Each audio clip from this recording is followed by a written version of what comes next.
موضوع الدرس في إثبات المعاد وأحوال الأشقياء والسعداء سورة المدثر تفسير ابن كثير. الحمد لله رب العالمين والصلاة والسلام على أشرف الأنبياء وسيد المرسلين سيدنا محمد وعلى آله وأصحابه أجمعين.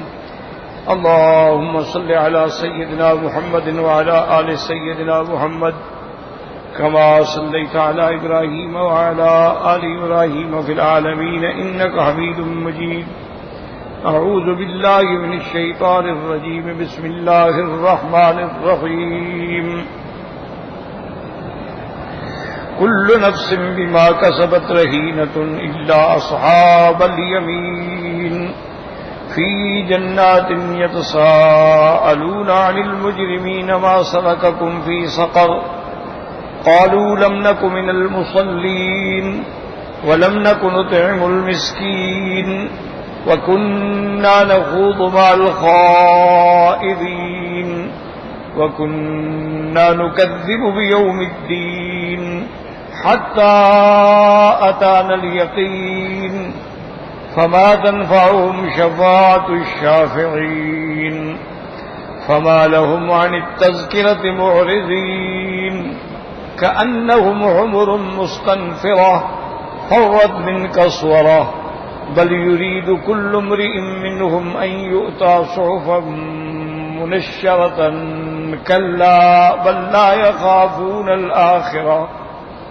كلا إنه تذكرة فمن شاء ذكره وما يذكرون إلا أن يشاء الله هو أهل التقوى وأهل المغفرة. قال المؤلف والمفسر رحمه الله تعالى أدام النفع بعلومه وعلومكم في الدارين آمين إلى أن قال يقول تعالى مخبرا أن كل نفس بما كسبت رهينة رہینۃ ای معتقلۃ بعملها یوم القیامہ. اب مفسر رحمۃ اللہ علیہ ان آیات کی تفسیر بیان فرماتے ہیں کہ کل نفس بما کسبت رہینۃ. رہینۃ کا معنی یہ ہے کہ ہر انسان اپنے عمل میں بندھا ہوا ہوگا قیامت کے دن. قالہ ابن عباس وغیرہ رضوان اللہ علیہم اجمعین الا اصحاب الیمین، مگر وہ لوگ جن کو نامہ اعمال داہنے ہاتھ میں ملے گا وہ بندھے ہوئے نہیں ہوں گے. فإنہم فی جنات یتساءلون عن المجرمین، وہ جنت کے باغوں میں ہوں گے اور ایک دوسرے سے پوچھتے ہوں گے مجرمین کے بارے میں. یسألون المجرمین وهم فی الغرفات وأولئک فی الدرکات قائلین لهم، یعنی وہ مجرمین کے بارے میں پوچھتے ہوں گے حالانکہ وہ جنت کے اونچے درجوں میں ہوں گے، اور کافر اور مجرم جو ہیں وہ جہنم کے نچلے درجے میں ہوں گے. لیکن پھر بھی سوال جواب ہو سکتا ہے اور اللہ کے لیے یہ کوئی بات مشکل نہیں ہے. سب سے بڑا مسئلہ جو ہے نا جی وہ یہی سمجھیں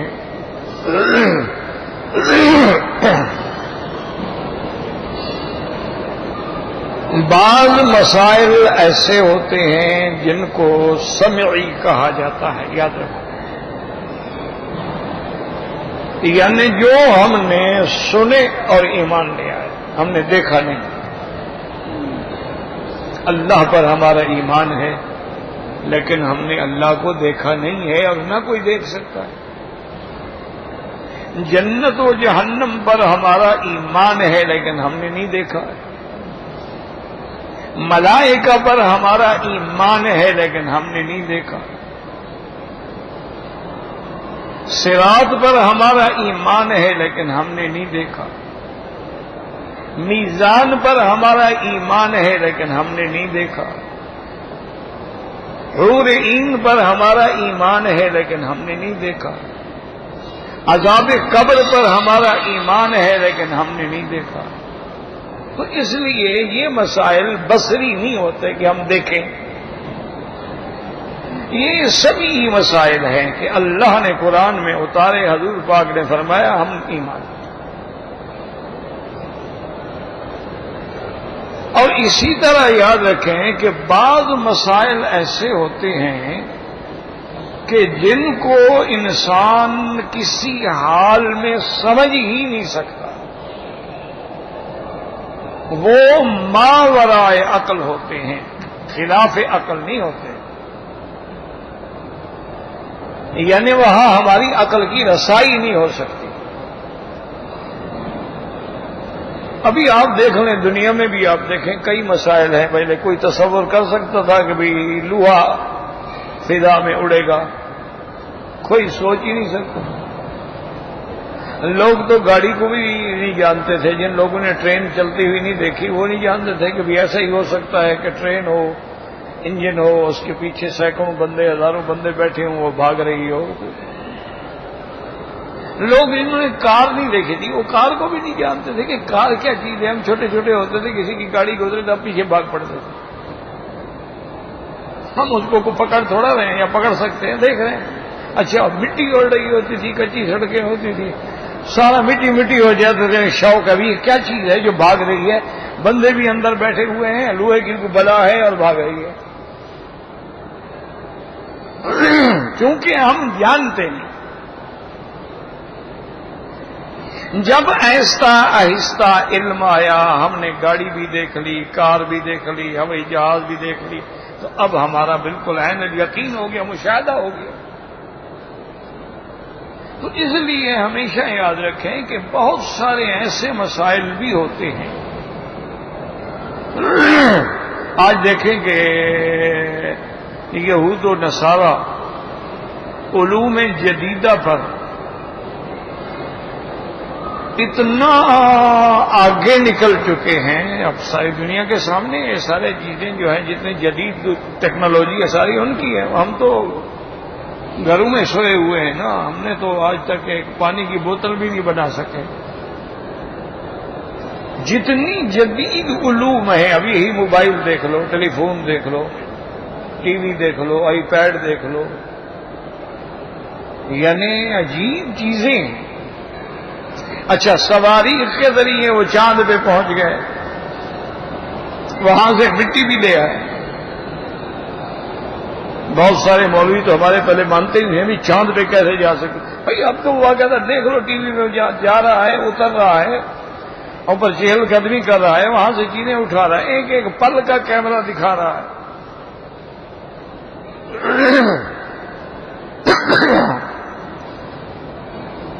اب انہوں نے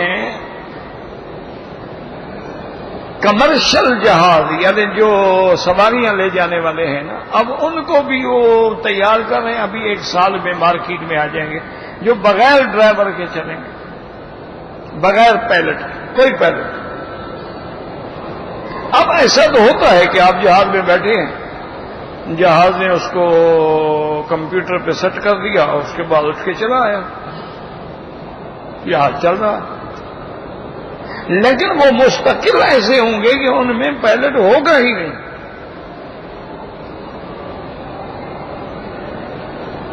اب بظاہر آدمی کے لیے کتنی بڑی مشکل بات ہے۔ انہوں نے آب دوزیں بنا دی ہیں، آب دوز میں انسان ہیں اور وہ سمندر کی تہہ میں چلی جاتی ہے اور مہینوں نیچے رہتی ہیں، آدمی بھی اندر ہیں،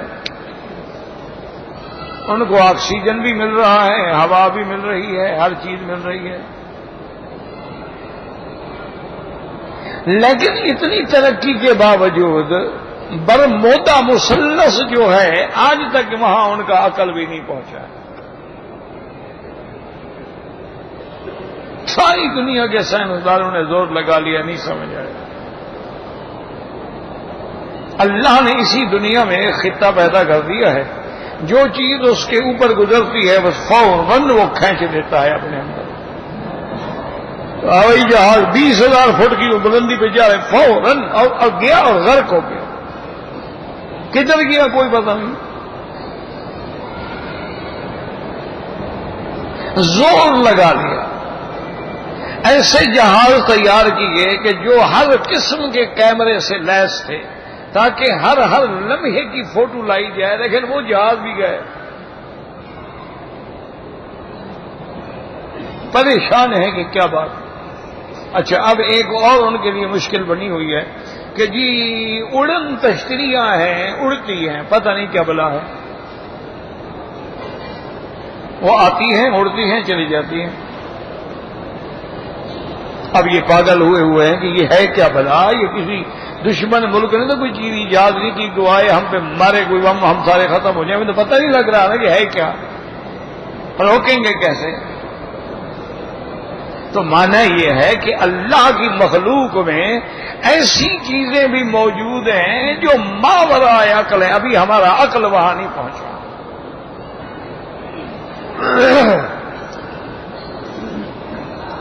تو اسی لیے جتنا عالم مغیبات ہے، بس موٹی بات یاد رکھو، حضور نے فرمایا بس ہمارا ایمان۔ وجہ کیا ہے؟ حضور سچے، ہمارا نبی سچا، قرآن سچا، خدا سچا، فرشتے سچے۔ جب آپ نے فرما دیا کہ یہ بات ہے بس ٹھیک، چاہے ہمارا عقل وہاں پہنچے نہ پہنچے۔ بھئی عذاب قبر میں ہوتا ہے، کیسے ہوتا ہے؟ حضور نے فرمایا ہوتا ہے، بس ہمارا ایمان ہے ہوتا ہے، کیونکہ اللہ نے حضور کو عذاب ہوتا ہوا دکھلا دیا ہے، ہمیں تو نہیں دکھلایا۔ اچھا، بہت سارے اولیاء اللہ کو بھی کبھی کبھی کشف کے ذریعے اللہ دکھلا دیتے ہیں، ہمیں تو بہرحال نہیں دیکھا نا جی، لیکن ہمارا ایمان ہے کہ عذاب القبر حق، ہمارا ایمان ہے کہ قبر میں اللہ کے فرشتے آتے ہیں، منکر نکیر سوال جواب ہوگا۔ اب ہم عقل لڑائیں گی، فرشتے کیسے اندر چلے گئے قبر میں؟ اوپر تو بالکل ہم نے پلستر کر دیا تھا، وہ پلستر تو ٹوٹا نہیں، پھر اندر کیسے چلے گئے؟ چلو ہم تو غریب لوگ ہیں نا، ہماری قبریں تو کچی مٹی کی ہوتی ہیں نا سنت کے مطابق، جو بڑے لوگ ہیں ان کی قبریں تو ماشاءاللہ سنگ مرمر لگے ہوئے ہیں۔ وہ کہتے ہیں جی وہ فرشتہ اندر کیسے چلا گیا؟ اللہ نے اس کے لیے قرآن میں اشارہ کر دیا، اینما تکونوا یدرککم الموت ولو کنتم فی بروج مشیدہ۔ اللہ نے فرمایا چاہے تم کتنے مضبوط قلعے بنا لو، موت کا فرشتہ آئے گا اور روح تمہاری قبض کر لے گا۔ اگر موت سے بچنے کا کوئی حل ہو تو آپ کا کیا خیال ہے؟ یہ بڑے آدمی مرتے ہیں؟ یہ تو جناب لوہے کے گھر بنوا کے اندر بیٹھ جاتے کہ موت نہ آئے کسی طرح، لیکن موت آتی ہے۔ اسی طرح آپ دیکھیں کہ ماں کے پیٹ میں بچہ ہے اور وہ 3 اندھیریوں میں ہے، وہی اللہ کا فرشتہ پہنچ جاتا ہے، یصورکم فی الارحام کیف یشاء، اور اللہ کے حکم سے اس کی شکل بناتا ہے، اللہ کے حکم سے لکھتا ہے یہ بدبخت ہوگا، یہ نیک بخت ہوگا، اس کا رزق اتنا ہوگا، اس کی عمر اتنا ہوگی، اس کا موت کا مقام، سب کچھ ماں کے پیٹ میں ہو۔ فرشتہ چلا گیا، اس کو پتہ بھی نہیں۔ اب ہم کہیں جی فرشتہ کیسے گیا، تو یہاں عقل تو کام نہیں کرے گی۔ سیدہ مریم علیہ السلام کھڑی ہیں، جبریل آتے ہیں اور فنفخنا، پھونک ماری، بس پھونک ماری، منہ کے اندر داخل ہوئی، رحم میں جا کے عیسیٰ علیہ السلام کا پتلا بن گیا۔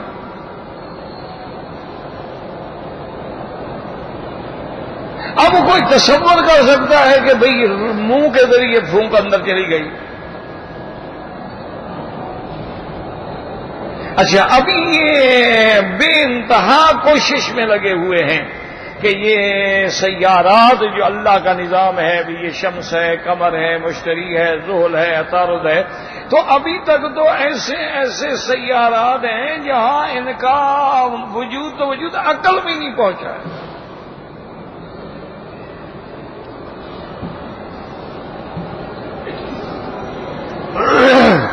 اچھا، ایک حدیث مبارک میں ہمیں ایک عجیب اشارہ ملتا ہے.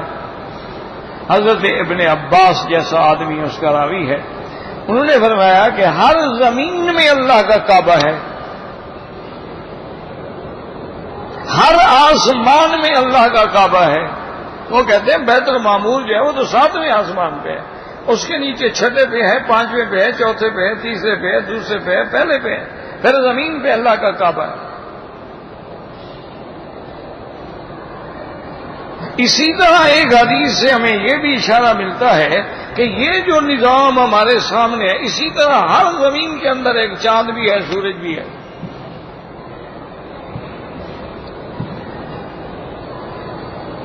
اسی طرح ہمیں اشارہ ملتا ہے کہ بھئی یہ چاند ہمیں نظر آ رہا ہے، یہ سورج نظر آ رہا ہے، ورنہ اسی کہکشاں میں اللہ عالم کتنی چاند ہیں.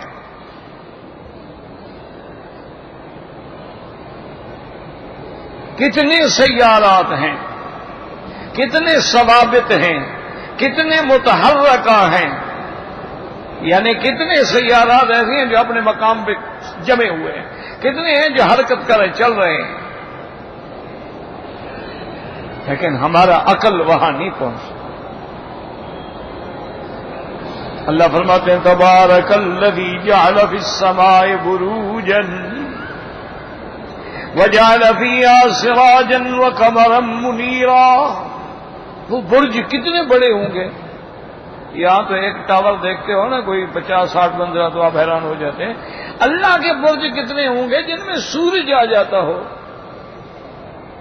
سورج جو ہے وہ تمہاری زمین سے 16 گنا بڑا ہے. یہ جو زمین ہے نا پوری، اس کو 16 سے ضرب دو تو سورج کا قطر نکلے گا. اور اتنا بڑا سورج برج کے اندر ہے، تو وہ برج اور ٹاور کتنا بڑا ہوگا. تم تو یہ ٹاور دیکھ کے حیران ہو نا،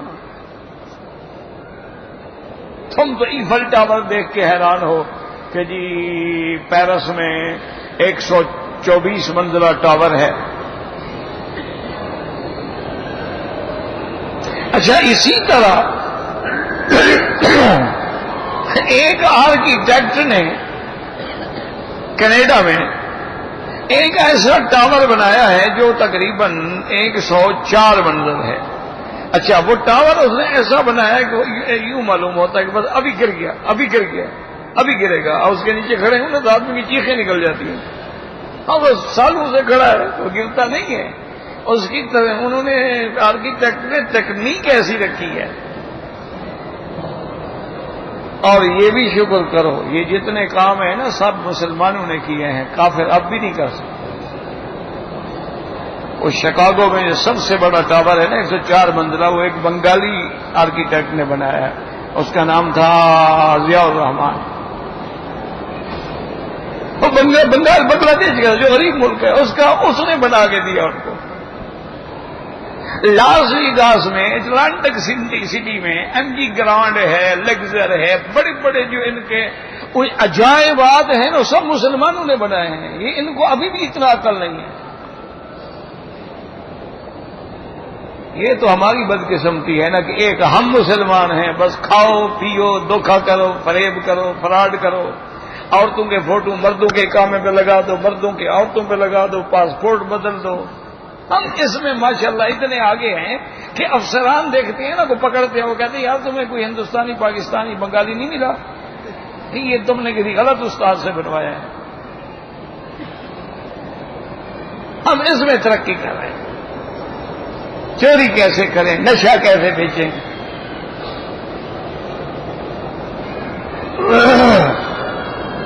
پیسے آ جائیں تو پھر کسی لڑکی کو اغوا کیسے کریں، قتل کیسے کریں، نہ آئیں تو ڈاکہ کیسے ماریں، موبائل کیسے چھینیں.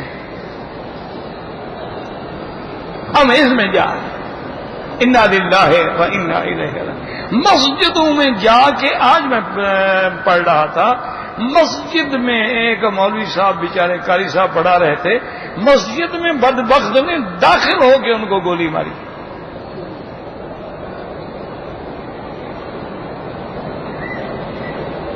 انا للہ و انا الیہ راجعون. لیکن یاد رکھیں کہ یہ سارا جو عالم مغیب، یہ ساری بحث میں نے کیوں کی ہے؟ اس لیے کی ہے کہ بھی جہنمی جہنم میں ہوں گے، تو جہنم میں آگ ہے کہ نہیں ہے؟ جہنم ہے کیا؟ آگ ہے نا، نارن حامیہ ہے نا۔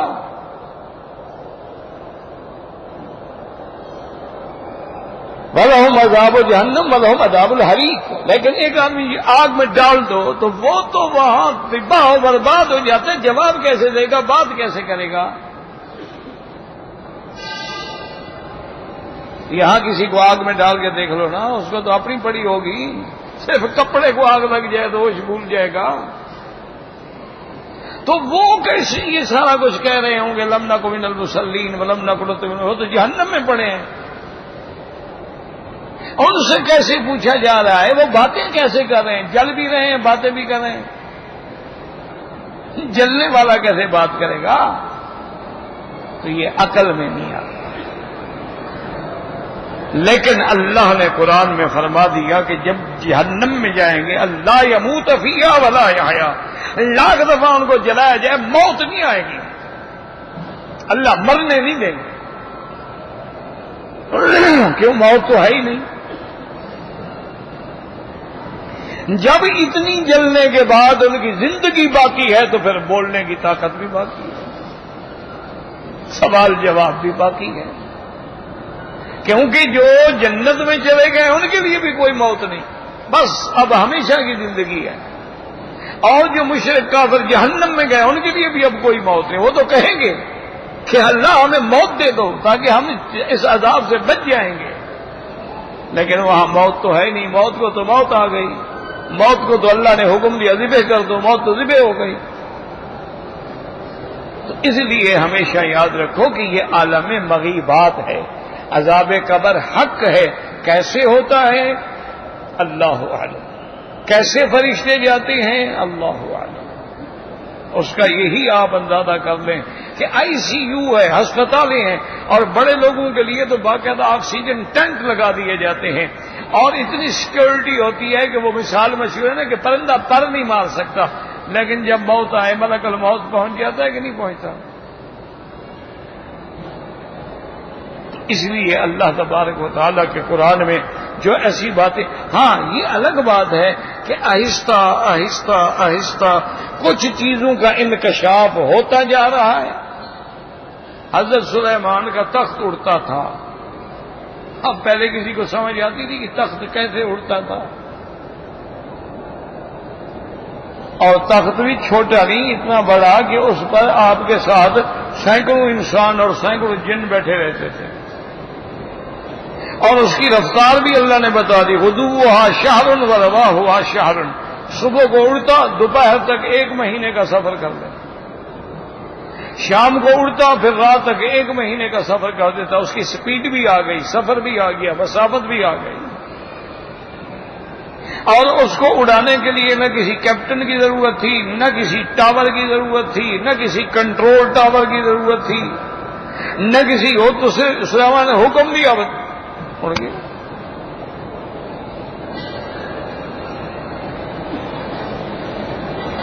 جہاں حکم دیا اتر گیا۔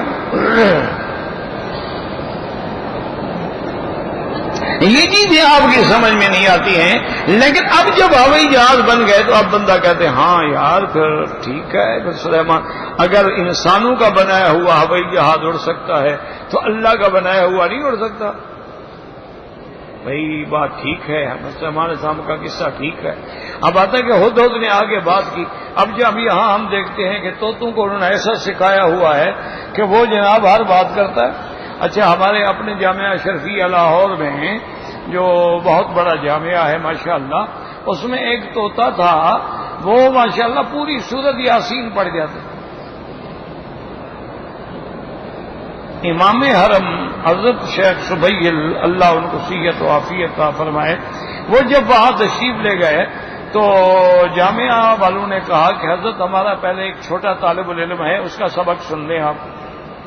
تو آپ نے سمجھا کہ کوئی چھوٹا بچہ ہوگا، وہ طوطا لے آئے کہ جی ہماری جامعہ کا طالب ہے، اس کا سبق سنیں۔ اب جناب طوطا یاسین پڑھ رہا ہے اور امام صاحب حیرت میں دنگ بیٹھے ہوئے۔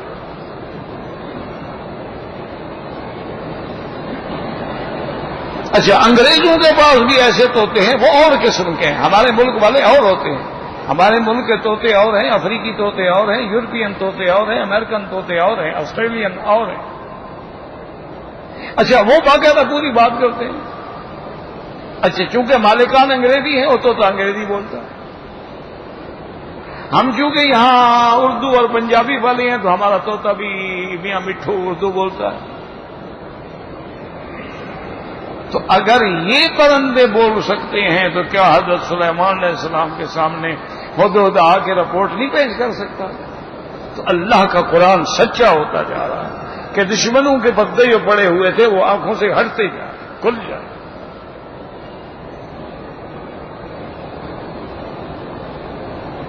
کہ اتنی دور کی مسافت اللہ فرماتے ہیں ہم قیامت میں تیری آنکھیں کھول دیں گے. فکشفنا عنک غطاءک وبصرک اليوم حدید. اللہ فرمائے کہ اس دن سب پردے اڑ جائیں گے، تیری نظر تیز ہو جائے گی، تمہیں سب کچھ سامنے نظر آ رہا ہوگا. اس لیے ہمیشہ یاد رکھو، ایسی آیات جب پڑھو تو گھبرایا نہ کرو.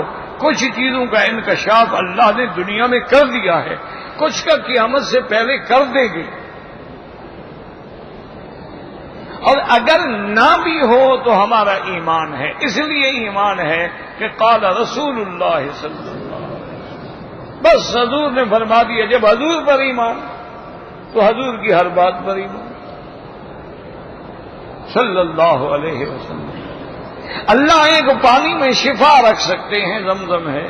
اللہ مدینے کی مٹی میں شفا رکھ سکتے ہیں،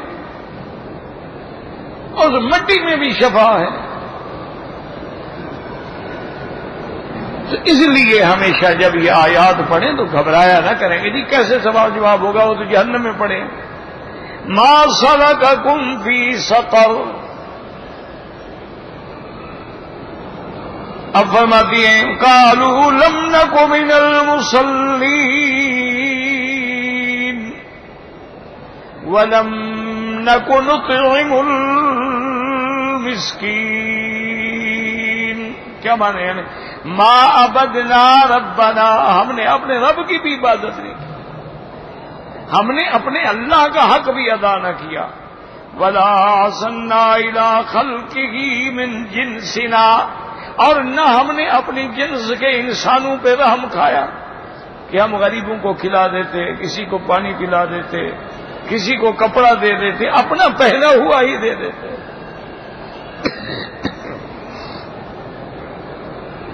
وَكُنَّا نَخُوضُ مَعَ الْخَائِضِينَ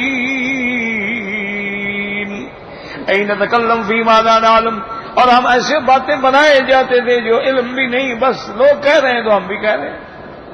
وَقَالَ قَتَادَةُ كُلَّمَا غَوَىٰ غَاوٍ غَوَيْنَا مَعَهُ.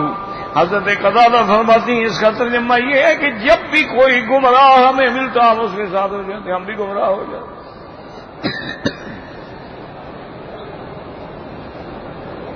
وَكُنَّا نُكَذِّبُ بِيَوْمِ الدِّينِ حَتَّى أَتَانَا الْيَقِينُ. اور ہم تکذیب کرتے تھے قیامت کی، یوم الجزا کی، اور اسی پہ جمے رہے حتیٰ کہ موت آ گئی.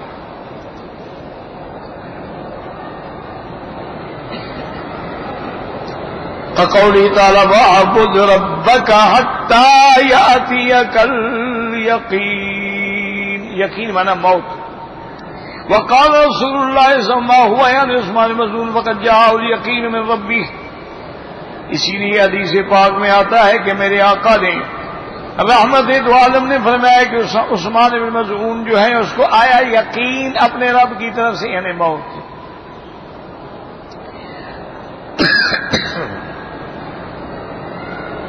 قال تعالی فما تنفعهم شفاعة الشافعین. من كان متصل بسياق شفاعة من الله يوم القيامة شفاعة الشافعين فيه لأن الشفاعة إنما تنجح إذا كان المحل قابلا.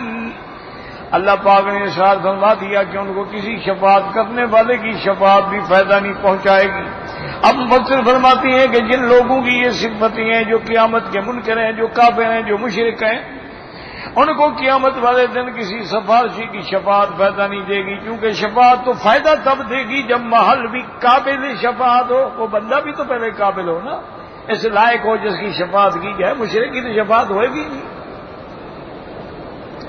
فَأَمَّا مَنْ وَافَ اللَّهَ كَافِرًا يَوْمَ الْقِيَامَةِ فَإِنَّ النَّارَ لَا مَحَالَةَ خَالِدًا فِيهَا۔ اب جو بندہ کفر پہ مر گیا، جس کی موت کفر پہ آئی، اس کا ٹھکانہ جہنم۔ ثم قال تعالی فما لهم عن التذکرة معرضین فما لهؤلاء الكفرة الذین قبلك عما تدعوهم الیہ وذکرهم به معرضین۔ اللہ پاک نے فرمایا میرا مدنی یہ کافر الذین قبلک جو آپ سے پہلے بھی تھے، اما تدعوهم الیہ آپ جس طرف بلاتے ہیں توحید کی طرف، ایمان کی طرف، دین کی طرف، نجات کی طرف، لیکن اس نصیحت سے یہ منہ پھیرنے والے ہیں، بھاگتے ہیں۔ کأنہم حمر مستنفرۃ فرت من قسورہ کأنہم فی نفارہم عن الحق، یہ حق سے نفرت کر کے ایسے بھاگتے ہیں۔ وإراد من حمر من حمر الواش، جیسے ہمارے وحشی بھاگتا ہے۔ اذا فرت ممن يريد الصيد من اسد، جب شیر شکار کرنے کے لیے اس کی طرف آتا ہے تو وہ بھاگتا ہے، یہ بھی حق سن کے بھاگ جاتے ہیں۔ قالوا ابو هريره نازل روایت انه مسلم بن عبد الرحمن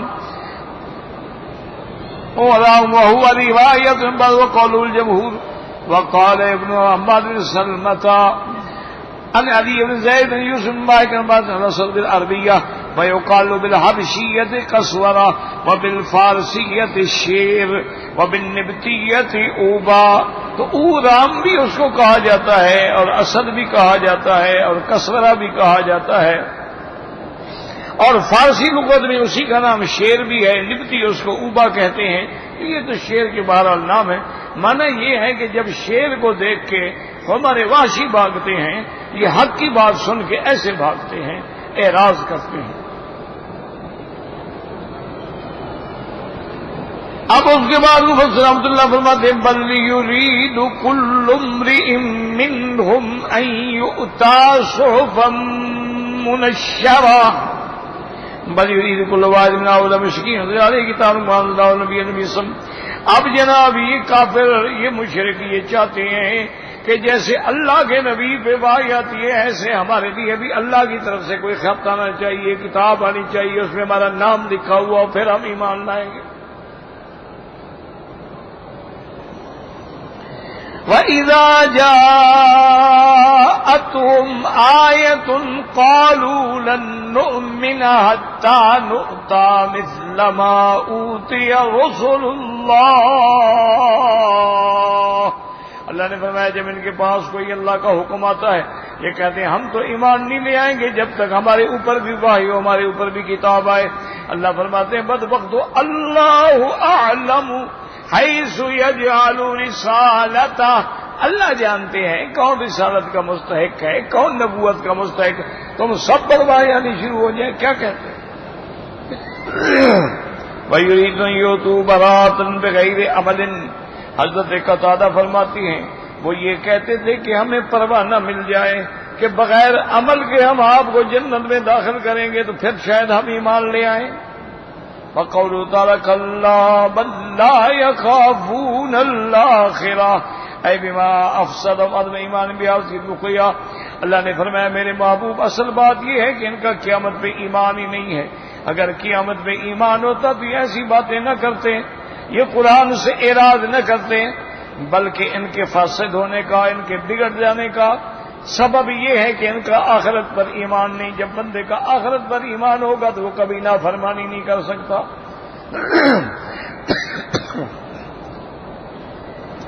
ثم قال تعالی کلا انہ تذکرہ اے حقا ان القرآن تذکرۃ، قرآن ایک نصیحت ہے۔ فمن شاء ذکرہ، جو چاہے اس نصیحت کو قبول کرے۔ وما يذكرون الا ان يشاء اللہ، اور یہ نصیحت نہیں قبول کر سکتے مگر جب تک اللہ نہ چاہے۔ جیسے اللہ نے فرمایا ما تشاءون الا ان یشاء اللہ، جو کچھ تم چاہتے ہو وہ نہیں ہوگا جب تک اللہ نہ چاہے۔ فرمایا هو اہل التقوى واہل المغفرة، ای هو اہل ان یخاف منہ وهو اہل ان یغفر ذنب من تاب الیہ واناب۔ اور یہ اللہ کی شان ہے کہ اسی کی عظمت کا، اسی کی ملکوت السماوات والارض کبریائی کا، اسی کی ہیبت کا دل میں اتنا اثر ہونا چاہیے کہ بندہ اللہ سے ڈرے اور گناہ نہ کرے۔ اور وہ اسی ذات اس کی قابل ہے کہ جب بندہ توبہ کرتا ہے، رجوع کرتا ہے، تو اللہ اس کے گناہ بخشنے والا بھی وہی ہے۔ یعنی ڈر بھی اسی سے ہو اور بخشنے کی امید بھی اسی پہ ہو۔ اسی کو کہتے ہیں الایمان بین الخوف والرجا۔ ایمان جو ہے خوف و رجا کے درمیان میں، ڈر بھی ہو امید بھی ہو۔ صرف ڈر ہو اور امید نہ ہو پھر بھی مسلمان نہیں ہوتا، اور صرف امید ہو اور اللہ کا ڈر نہ ہو پھر بھی بندہ مسلمان نہیں۔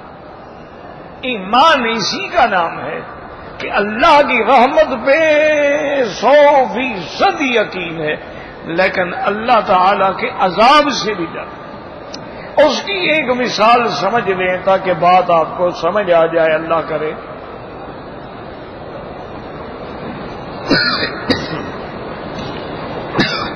لا حول ولا قوة الا باللہ۔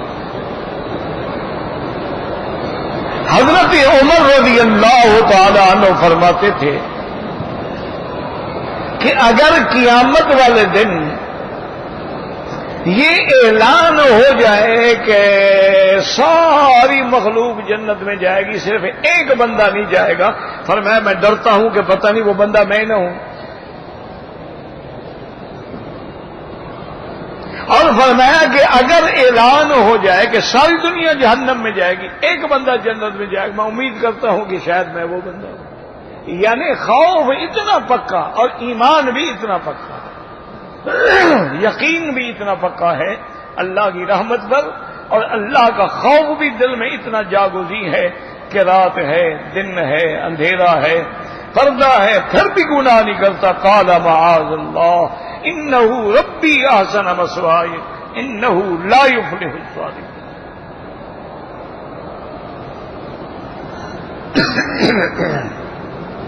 وقال الامام احمد بن زید بن الحباب قال اخبرني سهيل اخو حزم قال حدثنا ثابت البناني عن انس بن مالك رضي الله تعالى عنه قال قرأ رسول الله صلى الله عليه وسلم هذه الآية هو أهل التقوى وأهل المغفرة وقال قال ربكم أنا أهل أن اتقى فلا يجعل معي إله فمن اتقى أن يجعل معي إلها كان أهلا أن غفر له۔ اس حدیث میں ہے کہ حضور پاک نے فرمایا، یاد رکھو جب حضور فرمائے نا کہ اللہ نے فرمایا ہے تو اس کو کہا جاتا ہے حدیث قدسی، حدیث الہی، یعنی فرمان تو اللہ کا ہے لیکن بیان حضور فرما رہے ہیں۔ اللہ نے فرمایا کہ میرا مدنی میں اس بات کا اہل ہوں کہ جو ڈر جائے اور میرے ساتھ کسی کو شریک نہ کرے تو پھر میں اس کا اہل ہوں کہ اس کو معاف کروں، یعنی شرک نہ کرے، باقی گناہ معاف ہو سکتے ہیں۔ ان اللہ لا یغفر ان یشرک بہ ویغفر ما دون ذلک لمن یشاء۔ شرک نہیں بخشا جائے گا اگر موت شرک پہ آ جائے، لیکن باقی گناہ ہے اللہ چاہے تو معاف کر دیں، اللہ چاہے تو عذاب دے۔ ورواه الترمذي وابن ماجه من حديث زيد بن الحباب والنسائي من حديث المعافى ابن عمران كلاهما عن سهيل بن عبد الله القطعي به وقال الترمذي حسن غريب وسهيل ليس بالقوي ورواه ابن رياض من أبيه عن هدية بن خالد سهيل به وهكذا رواه أبو يعلى والبزار والبغوي وغيرهم من حديث سهيل القطعي به آخر تفصیل سورۃ المدثر للہ الحمد والمنہ. انشاءاللہ زندگی کی پھر سورۃ القیامت کی تدریس ہوگی، لیکن یاد رکھیں کہ انشاءاللہ درس جو ہے وہ جمعہ کے دن نہیں ہوگا، ہفتے کو ہوگا انشاءاللہ.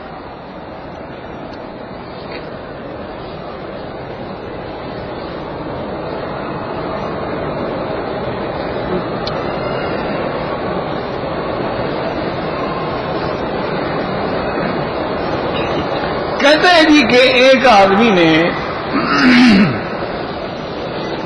عمرہ کیا،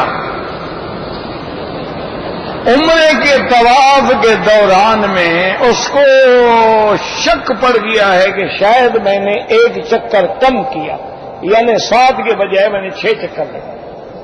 لیکن صفا مروہ بھی دوڑ لی، بال بھی کٹوا لیے، عمرے سے بھی فارغ ہو گیا. اب اس کو شک ہے تو کیا کرے؟ کوئی حرج نہیں، کوئی دم نہیں، کیونکہ جب اکثر چکر ہو جائیں تو گویا یہ سمجھا جائے گا کہ طواف ہو گیا، یعنی 4 سے زیادہ ہو جائے. اب ازالہ یہ ہے کہ اگر تم مکے میں موجود ہو تو ایک دفعہ پھر پورا طواف کر کہ یا اللہ اس طواف میں اگر مجھ سے کوئی غلطی ہوئی ہے اس کے بدلے میں میں طواف کر. چلا گیا تو کوئی بات نہیں، انشاءاللہ عمرہ ٹھیک ہے اس کو.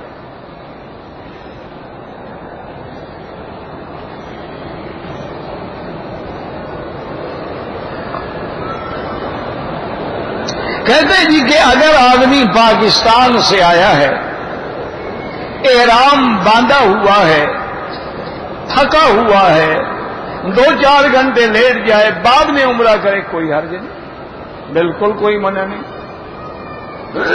اب یہ تو نہیں نا کہ وہ تھکا ہوا ہے اور نیند کا غلبہ ہے، اس کو پتہ ہی نہیں میں کیا کر رہا ہوں. اس سے بہتر ہے کہ آرام کر لے، تیار ہو کے فریش ہو کے جائے. ہاں اگر وہ ٹھیک ہے، تھکاوٹ نہیں ہے، تو پھر افضل یہی ہے کہ پہلے عمرہ کرے.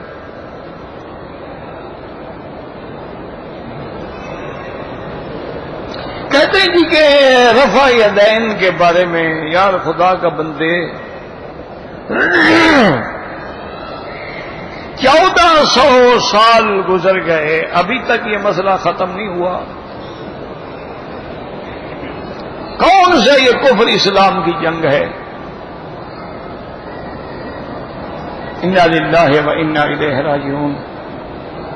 کچھ ہمارے نوجوان ساتھیوں نے اس مسئلے کو ایسا معرکۃ الاعلی مسئلہ بنا دیا ہے کہ گویا جو رفع یدین نہیں کرتا نعوذ باللہ اس کی نماز ہی نہیں ہوتی.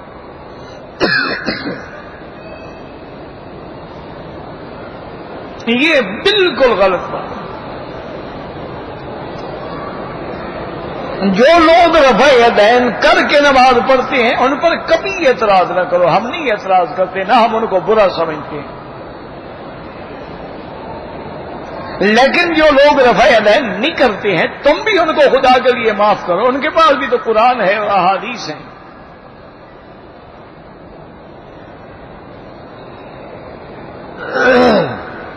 سب سے پہلی چیز یہ ہے کہ قرآن کا منشا یہ ہے کہ نماز میں سکون ہوتا ہے، اور دوسری ایک حدیث نہیں کئی حدیثیں ہیں. حضرت ابن عمر سے ہے، حضرت عبداللہ بن مسعود سے ہے، حضرت علی سے ہے. اور امام مالک امام دار الحجرہ اتنا بڑا امام رحمت اللہ علیہ فرماتے ہیں، وہ کہتے ہیں میں نے تو نہیں دیکھا اپنی زندگی میں کسی کو رفع یدین کرتا ہوا. اتنا بڑا امام. اور اسی طرح امام ابو حنیفہ رحمت اللہ علیہ کا اور ایک اور امام رحمت اللہ علیہ کی آپس میں بات ہوئی. امام صاحب نے کہا کہ حضرت آپ کے پاس کوئی ایک قولی حدیث ہے حضور نے حکم دیا ہو رفع یدین کرو؟ اگر ہے تو آپ بتائیں، میں کرتا ہوں. اور قولی اور فعلی کا جب آپس میں ٹکراؤ ہوگا ترجیح قولی کو ہوتی ہے، ہمیشہ یاد رکھو، کیونکہ فعلی جو ہے وہ جواز کے لیے ہوتی ہے. حضور سے رفع یدین فعلی ثابت ہے، ہم اس کے منکر نہیں ہیں. لیکن احادیث مبارک اس پہ بھی دلالت کرتی ہیں کہ حضرت عبداللہ بن مسعود کھڑے ہو کے نماز پڑھا کے فرماتے ہیں میں ایسی نماز پڑھ کے دکھاتا ہوں جیسے حضور نے پڑھی ہے، اور آپ نے تکبیر تحریمہ میں رفع یدین کی، اس کے بعد رفع یدین نہیں کی۔ تو اس لیے اس مسئلے کو اتنی بڑی اہمیت دینا، اور لڑائیاں اور جھگڑے اور فساد، اشتہارات اور انعامات اور مناظرات اور اس کے اوپر مقالات اور محاضرات، مجھے تو آج تک سمجھ نہیں آئی بھائی۔ حالانکہ ایک صحیح حدیث میں اس کے حضور کی منع بھی آئی ہے کہ مالی اواکم رافعی ایدیکم، کیوں ہاتھ اٹھاتے ہو؟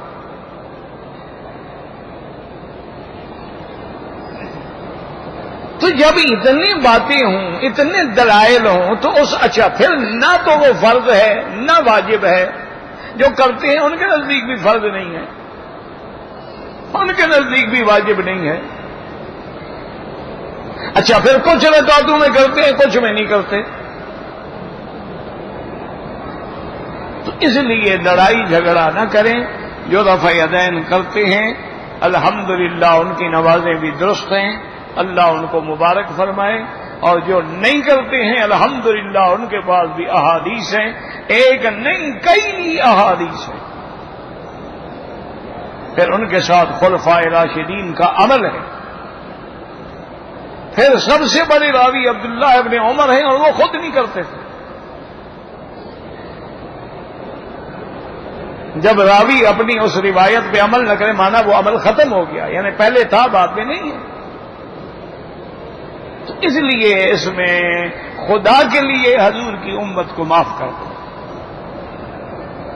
یہ کوئی ایسے مسئلے نہیں ہے کہ ہم اس پر اپنا دماغ کو، اپنی طاقتوں کو، اپنے علمی قوتوں کو صرف کریں کہ کبھی اس پہ ہم لڑ رہے ہیں، کبھی کتنی ٹانگیں کھولیں کتنی نہ کھولیں، کبھی کہاں ہاتھ باندھیں کہاں نہ باندھیں، کبھی نماز میں ٹوپی پہنیں یا نہ پہنیں۔ خدا کا خوف کرو یار۔ کفر اسلام کو مٹا رہا ہے، کفر دوسرا قرآن چھپا رہا ہے، کفر صحابہ اہل بیت کے دشمن پیدا کر کے آپس میں لڑا رہا ہے، کفر ہمارے درمیان میں خون ریزیاں کرا رہا ہے، اور ہم اس جھگڑے میں پڑے ہوئے۔ کبھی بھی نہیں سنیں گے آپ نے ان نوجوانوں نے کبھی کسی باطل فرقے کے خلاف تقریر کی ہو، کبھی انہوں نے شیعہ کے ساتھ بیٹھ کے مناظرہ کیا ہو،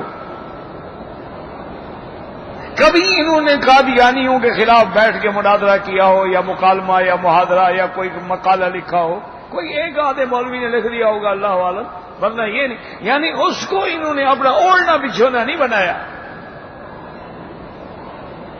جو مسجد میں آ رہے ہیں نماز پڑھ رہے ہیں، خدا کا شکر کرو۔ کفر پھیلانے کے لیے ہر جگہ انٹرنیٹ ہے، اپنا یوٹیوب ہے، اس فیس بک ہے، ٹویٹر ہے، کمپیوٹر ہے، انٹرنیٹ ہے، اور حق کہنے کے لیے تو چند مولوی ہیں بیچارے جو مسجدوں میں اور ممبروں پہ اور جمعہ کے دن اور عیدین کے دن بیٹھ کے تقریریں کرتے ہیں، جن کی آواز 400 آدمی بھی نہیں سنتا ہوگا۔ تو ان کو بھی ہم لڑاتے رہیں تو نتیجہ کیا نکلے گا؟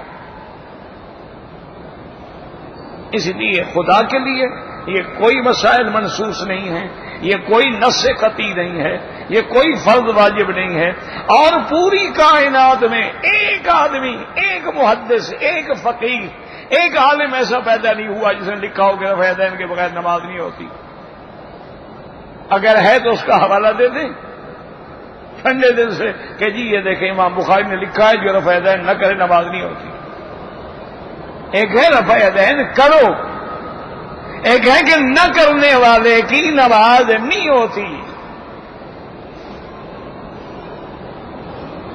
بہرحال کم از کم مجھے بخش دو، بہت سارے مولوی ہیں اس کام کے لیے، رفع یدین پر زور دینے والے بھی بہت سارے ہیں، اور ان کے خلاف مناظرے کرنے والے بھی بہت سارے ہیں۔ ایک مولوی کو بخش دو۔ میں تو کسی کو برا نہیں کہتا، نہ کسی کو برا سمجھتا ہوں، نہ کبھی الحمدللہ کسی پہ اعتراض کیا. امام رفع دین کرتے ہیں، ہم نہیں کرتے، کوئی بات نہیں، کوئی مسئلہ نہیں.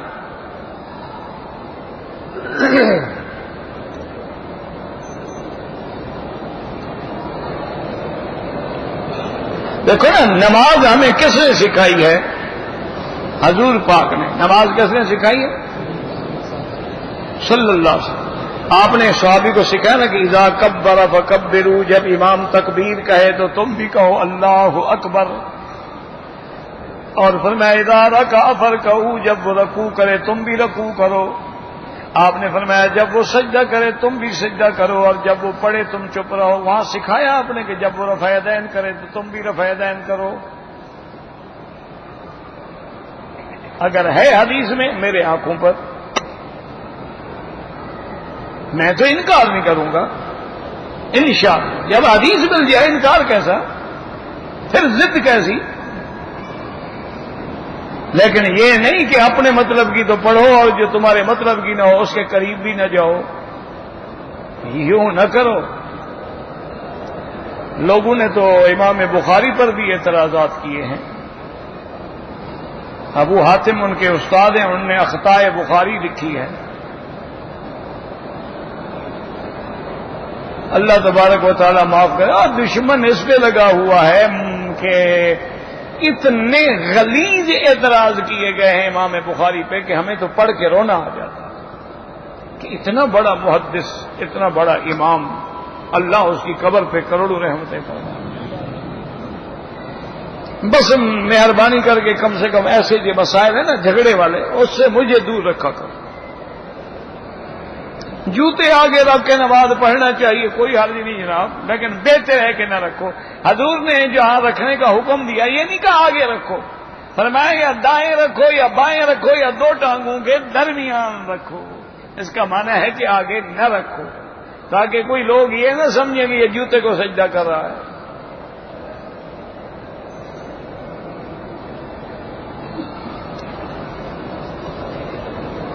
کہتے جی ہندو شیعہ کے نزدیک جو ہے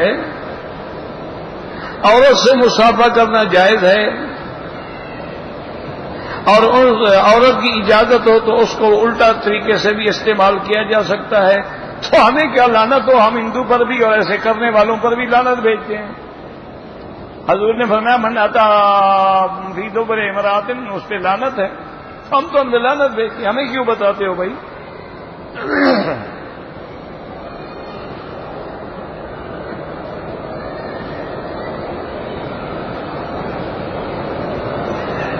ہاں بالکل ایک جگہ ہے حدیث میں کہ ایک آدمی بڑی جنگ لڑ رہا تھا. صحابی کہہ رہے واہ واہ واہ واہ ماشاء اللہ، بھی آج تو یہ جنت لے گیا. حضور نے فرمایا تمہیں کیا پتا ہے، مجھے دکھایا گیا ہے کہ اس کے اوپر جہنم کی آگ جل رہی ہے. تو بعد میں تحقیق ہوئی تو اس نے مال غنیمت سے کچھ چیز چرائی تھی، اس کی وجہ سے اللہ ناراض ہو گیا. جس آدمی نے خواب میں حضور کو دیکھا وہ جنت میں جائے گا انشاءاللہ. پہلے کلمہ پڑھتا ہے کہ نہیں؟ ہم تو خواب کی بات کرتے ہو. ابو جہل نے تو آنکھوں سے دیکھا تھا، وہ تو سیدھا جہنم میں جل رہا ہے. مکے کے تمام کافر مشرکوں نے حضور کو نہیں دیکھا تھا. ایمان ہو اور پھر خواب میں دیکھے تو بڑی بات ہے نا. ایمان ہی نہ ہو تو پھر کیا ہے؟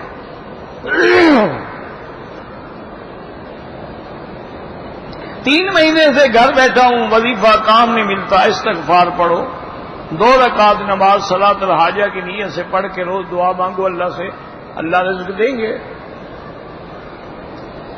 اگر کسی کی ہوا خارج ہو جائے اس کو وضو کرنا ہوگا، استنجا نہیں.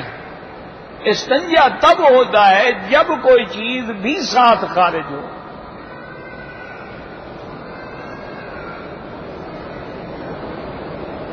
حضور کے اشارے سے چاند ٹکڑے ہوا تھا، بالکل ہوا تھا، ہمارا ایمان ہے. آپ کا موجودہ شق القمر یعنی احادیث سے ثابت ہے، قرآن سے ثابت ہے. میں نے جب داڑھی رکھی ہوئی ہے تو مجھے کوئی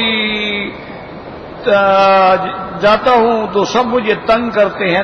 اسی لیے اچھی بات ہے نا، جتنا وہ تمہیں تنگ کریں گے تمہارے درجے بلند ہوں گے، ان پہ لعنتیں پڑیں گی. تم تو خوش ہونا چاہیے کہ لوگوں کی مخالفت کے باوجود حضور کی سنت پہ چل رہے ہو. یہی تو ایمان ہے کہ لوگ گالیاں دیں، لوگ کانٹے راستے میں بچھائیں، لوگ انگاروں پہ لٹائیں اور بلال کہے احدن احدن احدن. یہی تو دین ہے. تم تو خوش قسمت ہو. تو اور داڑھی لمبی کرو، جتنا وہ جلتے ہیں جلنے دو بدبختوں کو، اور ان کو یہ بھی بتلا دو سنت رسول پر جو اعتراض کرتا ہے وہ کافر ہو جاتا ہے، اس کا نکاح بھی ختم ہو جاتا ہے.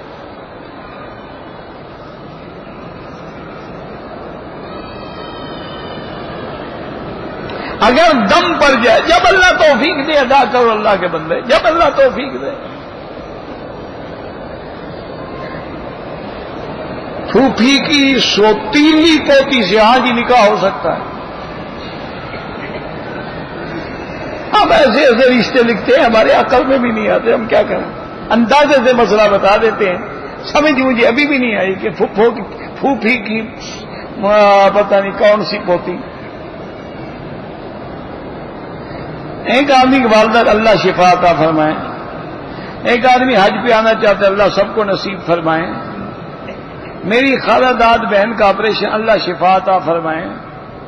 حضرت عمر کی شہادت کے بعد ام کلثوم کا نکاح کس سے ہوا اللہ عالم.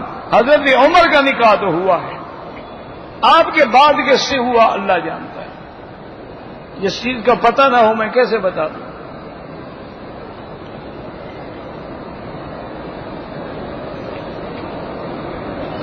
میں انڈیا سے پتہ نہیں فری ویزا پر کام کے لیے آیا، حج کی نیت سے. سعودی عرب آیا، جدے میں 4 دن ٹھہرا رہا. پھر میں نے جدے سے احرام بند کے حج کے لیے روانہ ہوا. ٹھیک ہے، کوئی بات نہیں، ٹھیک ہو گیا. میرے والد بیمار ہیں، اللہ ہر بیمار کو شفا عطا فرما. اللہم اشفنا واشف مرضانا ومرضى المسلمین. اللہم مذہب الباس رب الناس اشف انت الشافی لا شفاء الا شفاؤک شفاؤک لا یغادر سقما. اللہم اشفنا واشف مرضانا وارحم موتانا واستجب دعاءنا ولا تخيب رجاءنا برحمتك یا ارحم الراحمین یا ارحم الراحمین. اللهم إنا نعوذ بك عن البرص والجذام وعن سيء الأسقام. اللهم اجعل لنا وللمسلمين من كل هم فرجا ومن كل ضيق مخرجا ومن كل بلاء عافيا. اللهم يسر أمورنا وأمور أولادنا وأخواننا وأصحابنا وأمور من أوصانا واستوصانا وأمور المسلمين برحمتك يا أرحم الراحمين. ربنا آتنا في الدنيا حسنة وفي الآخرة حسنة فقنا عذاب النار. صلى الله تعالى على خير خلقه سيدنا محمد وعلى آله وصحبه أجمعين. اللهم صل على سيدنا محمد وعلى آل سيدنا محمد وبارك وسلم. وہ ٹھیک ہے وہ پجامہ، لیکن نیچے جو ہے نا وہ یہاں تک آ جاتا ہے. یہ ہے 20، اس کے بعد کیا نمبر ہوتا ہے؟ 18 ہوتا ہے، وہ چھوٹا ہوگا. نہیں 18، 20 سے اوپر کوئی نہیں ہوتا، وہ بڑا ہوگا. یار 20 کے بعد ہے کیا نمبر؟ 20 کے بعد 21 ہے، 22 ہے. 22 دے دے بس، ٹھیک ہے. میڈیم ہو اور 22 ہو تو ٹھیک ہے، پھر پورا ہوگا.